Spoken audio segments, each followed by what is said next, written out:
Good morning students. मेरा नाम है वैभव और आज हम पढ़ेंगे प्रायिकता प्रोबेबिलिटी का भाग 33। अभी तक हम 32 भाग पढ़ चुके हैं। आज हम 33वें भाग पर दृष्टि डालेंगे और इसे अच्छे से समझेंगे, है ना। तो चलिए फिर बिना किसी देरी के शुरू करते हैं। ओके। तो आज हम पढ़ेंगे उदाहरण नंबर 31, है ना। अभी हमने पिछले भाग में बायनोमियल डिस्ट्रीब्यूशन या फिर द्विपद बंटन देखा था। आज हम उससे जुड़ा एक उदाहरण, है ना, उदाहरण नंबर 31 पर दृष्टि डालेंगे और इसे अच्छे से समझेंगे। तो चलिए फिर आगे बढ़ते हैं। उदाहरण नंबर 31। यदि एक न्याय सिक्के को 10 बार उछाला गया तो निम्न की प्रायिकताएं ज्ञात कीजिए। क्या? यदि एक न्याय मतलब अगर हमने सिक्के को उछाला है तो उसमें ऐसा नहीं है कि हेड या फिर टेल, है ना, मतलब चित या फिर पट के किसी एक की तरफ ज्यादा झुकाव, है ना, वह बराबर बराबर हेड या टेल देगा। मतलब जो प्रायिकता होगी हेड या फिर चित की, है ना, जिसे चित बोलते हैं, हेड या फिर टेल की, हेड की प्रायिकता भी 1/2 ही होगी और टेल की प्रायिकता भी 1/2 ही होगी, है ना। मतलब सिक्का क्या है? न्याय है। यदि एक न्याय सिक्के को 10 बार उछाला गया तो निम्न की प्रायिकता ज्ञात कीजिए, है ना। अगर हमने सिक्के को कितनी बार? 10 बार उछाला। 10 बार उछाला मतलब, है ना, बायनोमियल डिस्ट्रीब्यूशन की बात कर रहे हैं। 10 बार उछाला मतलब परीक्षण की संख्या कितनी हुई? 10 हुई, है ना। एन कितना हुआ? 10 हुआ। ये हम याद रखेंगे, ठीक है। तो सिक्के को 10 बार उछाला गया तो हमें इन निम्न की प्रायिकताएं ज्ञात करनी है। कौन सा? पहला, जब ठीक 6 चित, है ना, ठीक 6 चित, जिसे हम हेड बोलते हैं, मतलब ठीक 6 चिताएं, मतलब हमने 10 बार परीक्षण किया, सिक्के को हमने 10 बार उछाला और उसमें से ठीक 6 बार, ना कम ना ज्यादा, चित या फिर हेड है, ठीक है। मतलब हमने सिक्के को 10 बार ऐसे करके 10 बार उछाला, उसमें से 6 बार, ठीक 6 बार, ना कि 5 ना 7, ठीक 6 बार चित या फिर हेड आया, है ना। और दूसरा क्या है? जब न्यूनतम 6 चिताएं, मतलब 10 बार सिक्के को उछाला, अब न्यूनतम मतलब कम से कम 6 चिताएं, उससे ज्यादा चलेंगे, मतलब 6 चित आ जाए, 7 आ जाए, 8 आ जाए, 9 आ जाए या फिर 10 आ जाए, चलेंगे, लेकिन 6 से कम नहीं होने चाहिए। मतलब हमने 10 बार सिक्के को उछाला तो 6 या फिर 6 से ज्यादा बार चित आए उसकी प्रायिकता हमें याद करनी है, ठीक है। इसमें कोई दिक्कत नहीं ना। और तीसरा क्या है? अधिकतम 6 चित, मतलब अभी था न्यूनतम 6 चित, मतलब जब हमने सिक्के को 10 बार उछाला था तो न्यूनतम 6 चित, मतलब हमने सिक्के को 10 बार उछाला, इसमें से 6, 7, 8, 9, 10 इतनी बार आएगा चित, है ना, इसकी प्रायिकता निकालनी थी। अब हम अधिकतम 6 चित की बात कर रहे हैं, मतलब अधिक से अधिक 6 बार चित आ सकता है। मतलब 10 में से ऐसा हो सकता है कि एक ही बार चित आए, 2 बार आए, या फिर 3 बार, 4 बार, 5 बार, है ना, या फिर ज्यादा से ज्यादा 6 बार। 6 से ज्यादा नहीं चाहिए, है ना, हमें अधिकतम 6 चित की प्रायिकता ज्ञात करनी है। कितनी? अधिकतम 6 चित की, ठीक है। तो एक न्याय सिक्के को 10 बार उछाला गया तो हमें इन निम्न की प्रायिकता ज्ञात करनी है। पहला, ठीक 6 चित आएंगे, दूसरा न्यूनतम 6 चित, और तीसरा अधिकतम 6 चित, ठीक है। इसमें कोई दिक्कत नहीं ना। चलिए फिर आगे चलते हैं। हल। एक सिक्के को बार बार उछालना बर्नौली परीक्षण होता है ना। एक सिक्के को बार बार उछालना क्या होता है? बर्नौली परीक्षण होता है, ठीक है। एक सिक्का है, उसे हमने बार बार उछाला, तो जितनी बार हम उसे उछालेंगे उतनी बार बरी, है ना, उन्हें हम बर्नौली परीक्षण कहेंगे। जैसे हमने 10 बार उछाला तो बर्नौली परीक्षण जो उसके परीक्षण है वह कितने हुए? 10 हुए, है ना। तो 10 परीक्षणों में चितों की संख्या को एक्स मान लीजिए। क्या? तो 10 परीक्षण है, उनमें जो चित है उनकी संख्या को हम क्या मानेंगे? एक्स मान लिया, है ना। स्पष्टता एक्स बंटन n = 10 और p = 1/2 वाला द्विपद बंटन है ना। जो एक्स बंटन है उसमें क्या है? एन की संख्या कितनी है? 10 है ना। परीक्षण कितनी बार हो रहा है? 10 बार हो रहा है। सिक्के को हम कितनी बार? 10 बार उछाल रहे हैं, है ना। तो स्पष्टता एक्स बंटन n = 10 और जो प्रायिकता है वह कितनी है? 1/2 है चित्त की, होगी ना। देखो, अगर चित्त आ रहा है तो हर बार चित्त की जो प्रायिकता होगी, हेड आए या टेल आए, मतलब चित्त आए या पट आए, इन दोनों की ही प्रायिकता कितनी होती है? 1/2, है ना।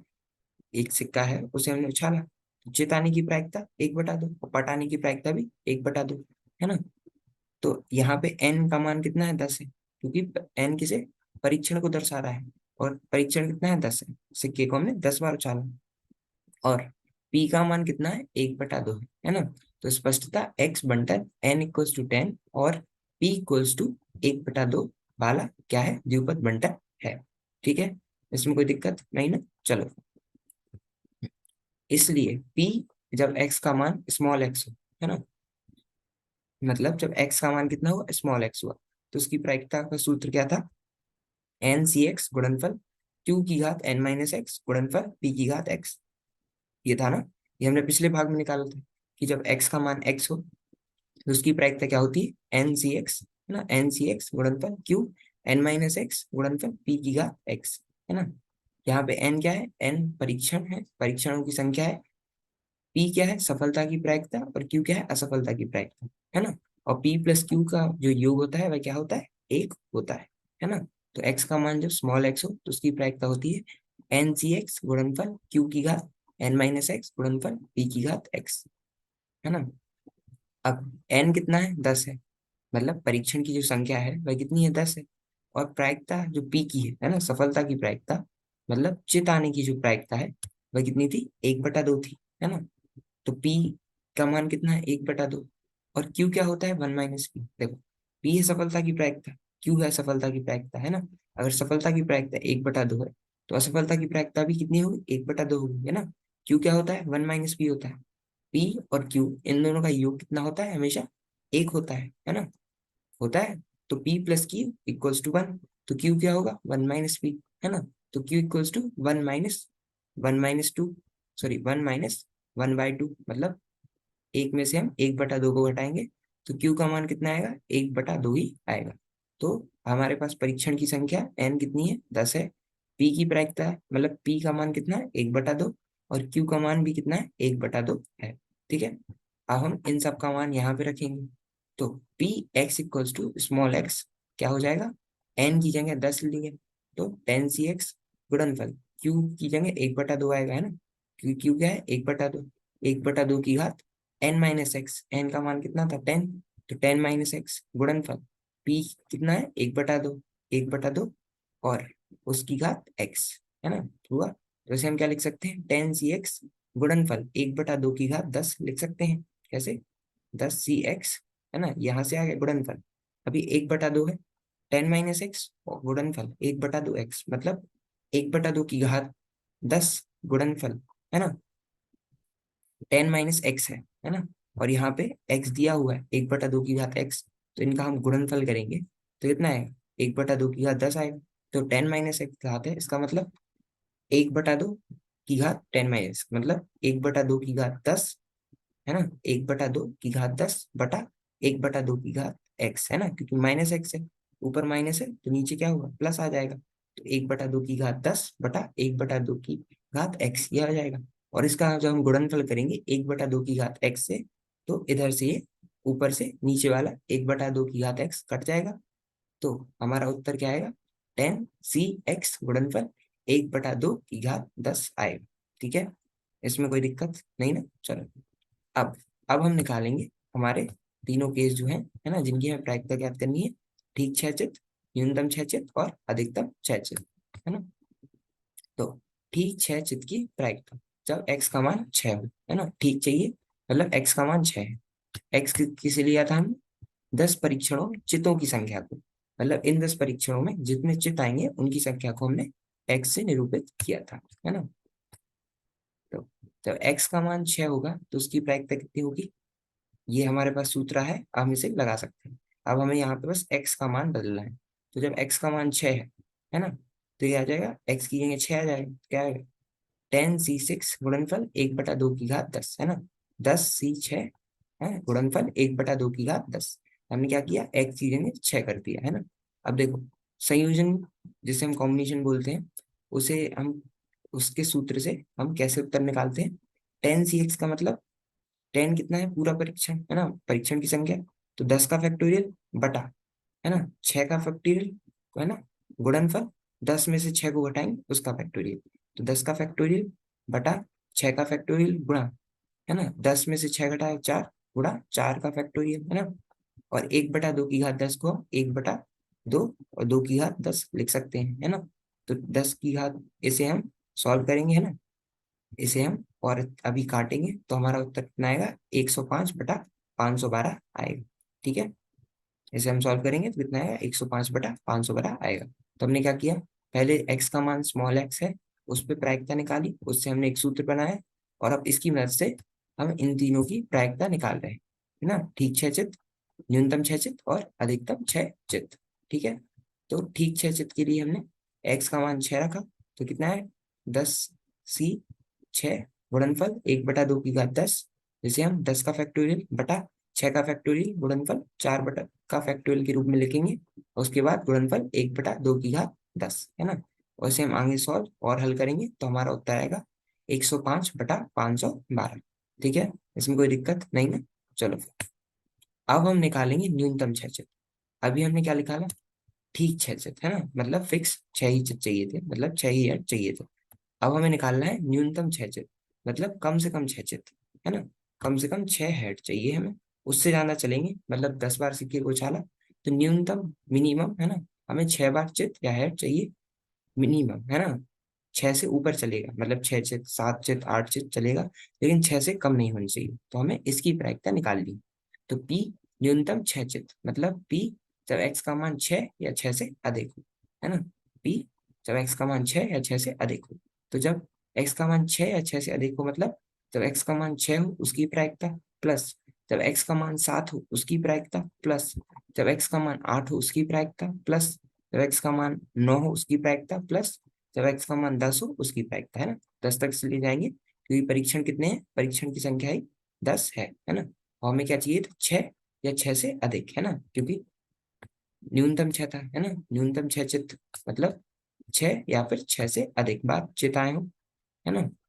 हमें उनकी प्रायिकता निकालनी, मतलब p x is greater than equals to 6। तो एक्स का मान जब 6, 7, 8, 9 और 10 हो, तो उनकी प्रायिकता का योग हम, है ना, इनकी प्रायिकता में निकाल ली। तो हमने इन सब का निकालेंगे, जब एक्स का मान 6 हो उसकी प्रायिकता, जब 7, 8, 9, 10 इन सब की प्रायिकता निकालेंगे और इनका योग कर देंगे, है ना। तो जब एक्स का मान 6 था, है ना, तो ये आया था, उत्तर कितना आया था, 10c6 गुणनफल 1/2 की घात 10, है ना।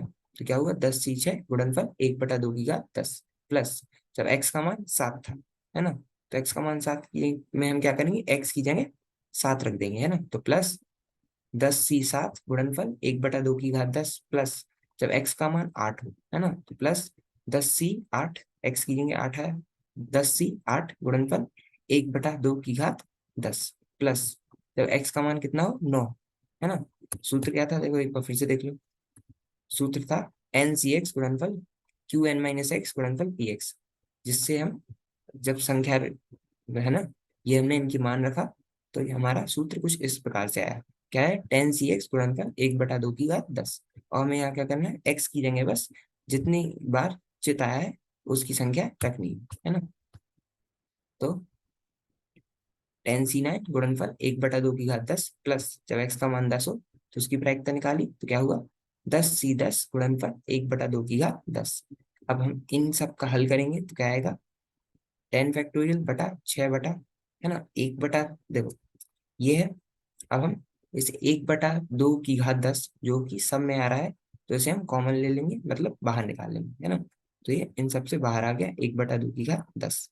ठीक है, अब ये जो है हम इनका हल करेंगे, ये साथ में 10c6, 10c7, 10c8, 10c9, 10c10। ठीक है, तो 10c6 क्या हो जाएगा, 10 का फैक्टोरियल बटा 6 का फैक्टोरियल गुणनफल, 10 में से 6 को घटाएंगे तो 4 गुणनफल 4 का फैक्टोरियल, तो 10 का फैक्टोरियल बटा 6 का फैक्टोरियल गुणनफल 4 का फैक्टोरियल, प्लस, है ना, यहाँ पे 10 का फैक्टोरियल बटा 7 का फैक्टोरियल, और 10 में से 7 को घटाएंगे तो गुणनफल में 3 का फैक्टोरियल, ऐसे ही, प्लस 10 का फैक्टोरियल बटा 8 का फैक्टोरियल गुणनफल, 10 में से 8 को घटाएंगे तो 2 का फैक्टोरियल, प्लस 10c9 था तो 10 का फैक्टोरियल गुणनफल, 9 का फैक्टोरियल गुणनफल, 10 में से, देखो 10 का फैक्टोरियल बटा 9 का फैक्टोरियल गुणनफल, 10 में से 9 को घटाएंगे तो 1 का फैक्टोरियल, प्लस 10c10 है, मतलब 10c10 है, 10 का फैक्टोरियल बटा 10 का फैक्टोरियल गुणनफल में 10, है ना, 10 में से 10 को घटाएंगे तो हो नहीं सकता,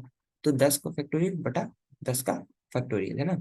इससे कटेगा तो हमेशा 10 है ना, मतलब जब पूरा परीक्षण और संख्या है उन दोनों की जो वैल्यू है वह सेम है ना, मतलब ये दोनों अगर सेम हुए तो हमेशा एक आता है। तो 10 का फैक्टोरियल बटा 10 का फैक्टोरियल, और इन सब के बाहर 1/2 की घात 10 से गुणा किया है ना, इन सब का गुणा। तो हम इसे हल करेंगे तो हमारा उत्तर कितना आएगा, 193 है ना बटा 512 आएगा, है ना, 193 बटा 512 आएगा। ठीक है, इसमें कोई दिक्कत नहीं ना। अभी हमने क्या क्या निकाला, ठीक 6 चित के लिए निकाला और न्यूनतम 6 चित के लिए निकाला। अब हमें इसके लिए प्रायिकता निकालनी है अधिकतम 6 चित की। ठीक 6 चित में हमने x का मान 6 रखा था, न्यूनतम 6 चित मतलब 6 या 6 से ज्यादा, तो हमने x का मान 6, 7, 8, 9, 10 रखा था। अब हम क्या निकाल रहे हैं, अधिकतम 6 चित निकाल रहे हैं, मतलब 6 ही चाहिए, मतलब 6 या 6 से कम, 6 से ज्यादा नहीं चलेंगे, है ना। तो अधिकतम 6 चित में हम x का मान क्या रखेंगे, 0, 1, 2, 3, 4 और 5 रखेंगे, है ना। तो चलो हम निकालेंगे x का मान जब अधिकतम 6 चित हो सकता है ना। x क्या है, चितों की संख्या, है ना, 10 परीक्षण में। तो हमें x का मान जब 0 से लेके 6 तक जाएगा उसकी प्रायिकता निकालनी है। तो p अधिकतम 6 चित इक्वल्स टू p जब x का मान 6 या 6 से कम हो। ठीक है, p x is less than equals to 6।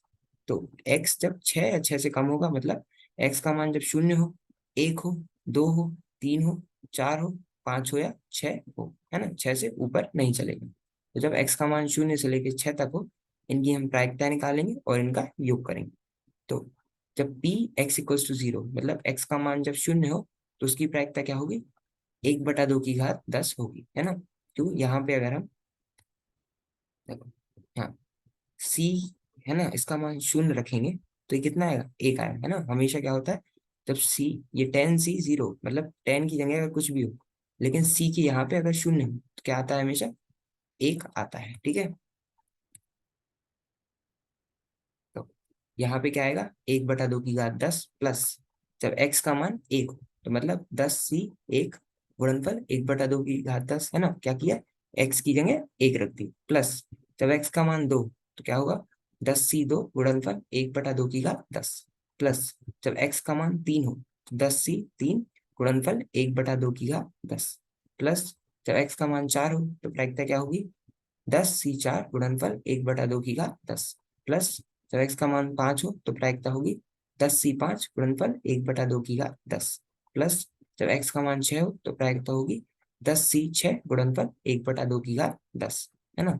अब इन सबको हल करके इनका जब हम योग निकालेंगे तो हमारा उत्तर आएगा 848/1024। इसे हम और काटेंगे तो कितना आएगा, हल करने पर 53/64 आएगा, और ये हमारा उत्तर हो जाएगा। ठीक है, तो हमने क्या निकाला, इन तीनों की हमने प्रायिकता बायनोमियल एंड डिस्ट्रीब्यूशन से या फिर बायनोमियल परीक्षण से निकाली, है ना। जब ठीक 6 चित थे उसकी प्रायिकता, न्यूनतम 6 चित थे इसकी प्रायिकता, या जब अधिकतम 6 चित थे उसकी प्रायिकता। ठीक है, इसमें कोई दिक्कत नहीं ना। तो आज के लिए हम इतना ही रखते हैं। आज हमने उदाहरण नंबर 31 पर चर्चा की और उसे अच्छे से समझा। बाकी अगले भाग में हम उदाहरण नंबर 32 और 33 पर को अच्छे से समझेंगे। ठीक है, तो आज के लिए इतना ही, मिलते हैं अगले भाग में। धन्यवाद, थैंक यू।